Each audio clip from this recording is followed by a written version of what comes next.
Vereador Cláudio Libardi. Muito obrigado, presidente. Queria agradecer inicialmente o vereador Caleb, que pediu uma parte para que me permitisse me restabelecer, o vereador Edson. Obrigado pela gentileza. Obrigado a vereadora Andressa. Antes eu tratei com o coração, queria tratar um pouco com a razão.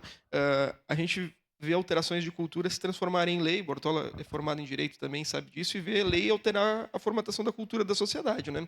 Por exemplo, a Lei Maria da Penha alterou a cultura da sociedade, mas algumas coisas precisam ser levadas em consideração quando a cultura altera a lei. E a gente vê a necessidade de alterar a lei quando se conhece o animal como sujeito de direito, né? A América Latina promove reformas constitucionais que são interessantíssimas e reconhecem inicialmente a natureza como sujeito de direito. Embora haja previsão da natureza na Constituição Federal, no artigo 225, a gente ainda não tem algo positivado que determine o animal como um sujeito de direito. As regras que nós temos são regras de abate, praticamente, que foi o que tratou o vereador Sandro Fantinel. Então, acredito que a gente pode tratar, embora não sejamos competentes, e encaminhar para a Câmara Federal ou para o Senado Federal legislações que reconheçam o animal como sujeito de direito. Porque, culturalmente, ele é aceito como sujeito de direito. Né? A gente já vê o animal como membro da família, como bem tratou o vereador Edson.